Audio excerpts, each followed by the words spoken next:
সরকারের সমস্যা আছে, প্রতিবন্ধী বিদ্যালয় থেকে বাইরের রাষ্ট্র থেকে যেসব টাকাগুলো আছে এসব টাকাগুলো সব আত্মসাৎ করতেছে, কিন্তু সরকারের ফান্ড থেকে টাকাগুলো ঠিকই আসে। আমাদের ওয়াদা দিচ্ছে, আমি নিজেই এই 23তম আন্দোলনে আমি নিজে 22 বার অ্যাটেন্ড করেছি, শুধু একবার আমি শারীরিক অসুস্থতা নিয়ে আসি নাই। এখনো আমি ঠিক পাচ্ছেন গলা শারীরিক অসুস্থ। 23তম আন্দোলনে 17 দিন পর্যন্ত এই জায়গায় অবস্থান করছি, যে একবেলা খাই একবেলা না খাই, গলা থেকে কথা আসে না। শারমিন মুন্সি শুধু কথা দেয়, আজকে করতেছি কালকে করতেছি, তালবাহানা করে। তালবাহানা করতে করতে আমাদের লোকজন মা বোনেরাই দেখেন, ক্যামেরা করুন, মা বোনেরা সব বসে আছে। মা বোনেরা কি রাস্তায় বসে থাকার লোক? কোনোদিনও না। এবং সে কালকে আমাদের প্রতিশ্রুতি দিচ্ছে যে আপনাদের কাগজটা 4টের সময় দেবো, 4টের সময় সে কাগজটা দেয় নাই, সে শুধু অসুস্থতা তাল বাহানা করছে।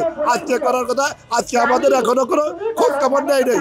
সে তাদের অর্থের জন্যই তাই এইগুলো করতেছে। দুঃখের বিষয়, আমরা বাংলাদেশ স্বাধীনের আজকে 50 বছরের উপরে আমাদের এই অমানবিক অত্যাচারের শিক্ষকের বিরুদ্ধে এই দাবি আমাদের আর কাকে বলবো? আমরা এমপিও স্বীকৃতিটুকু আমরা পাচ্ছি না। আমাদের এখানে 20 বছরের উপরে কিছু স্কুল আছে, তারা নিজের টাকায় খেয়ে দিয়ে স্কুলগুলো চালাচ্ছিল, তারপরও তারা কোনো প্রকারের এখন পর্যন্ত সাড়া দিচ্ছে না।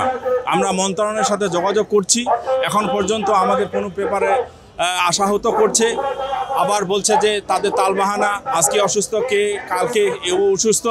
এই যে একটা আমাদের তালবাহানা আমাদের সাথে করতেছে, এটা একেবারে অমানবিক। আমরা তাও আমাদের হাল ছাড়ছি না।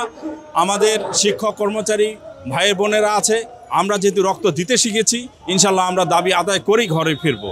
এই হলো আমাদের শেষ প্রত্যয় এবং অঙ্গীকার। 23তম আন্দোলনের 17তম দিন আমরা অবস্থান করছি এই প্রেস ক্লাব চত্বরে। সবচেয়ে দুঃখের বিষয় হচ্ছে আমরা যারা নারীরা এখানে অবস্থান করছি তাদের জন্য কোনো ওয়াশরুমের ব্যবস্থা নাই।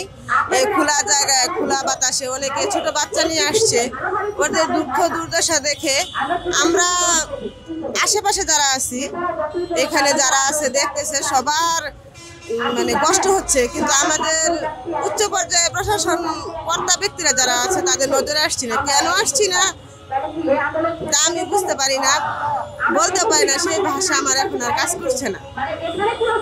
এখন আমাদের যে দাবি সেটা যৌক্তিক দাবি, ন্যায্য দাবি, তারপরেও কেন ওনাদের কোনো কিছু হচ্ছে না সেটা আমার বোধগম্য নয়।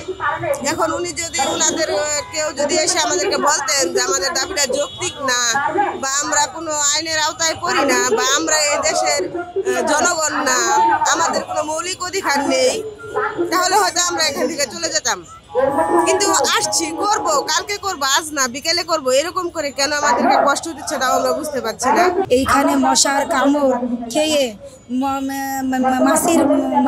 মাছি দুর্গন্ধ, এবার আমাদের যে মহিলাদের যে সমস্যা, টয়লেটে যাওয়ার, কোথাও যেতে পারতেছে না, কী করে যাই? আশেপাশের হোস্টেলে গিয়ে তারা আমার অপমান করে খেতে যায়। এই কি প্রশাসন দেখতেছে না, বুঝতেছে না এটা মহিলাদের কি সমস্যা হতে পারে? এই আমি প্রশাসনের কাছে দাবি যে আমাদের কতদিন এই মাঠে ফেলে রাখবে? আমরা মাঠে বসে থাকি, আমরা কি শিক্ষক, আমরা কি মাঠে বসে থাকা যাবো? আসছি, আমরা তাদের দাবি নিয়ে আসছি যে আমরা প্রতিবন্ধীদের লেখাপড়া শেখানোর জন্য কি অন্যায় করে বলেছি? আমরা প্রতিবন্ধী বাচ্চাদের মানুষ করার জন্য আমরা এগিয়ে আসি। তাই শিক্ষা প্রশাসনের কাছে মোহাম্মদ ইউনূস সাহেব, ডক্টর ইউনূস সাহেবের কাছে বলি, আমাদের স্কুলখানে ছেড়ে দেন, নাহলে আমাদের সামনে এসে বলে দেন।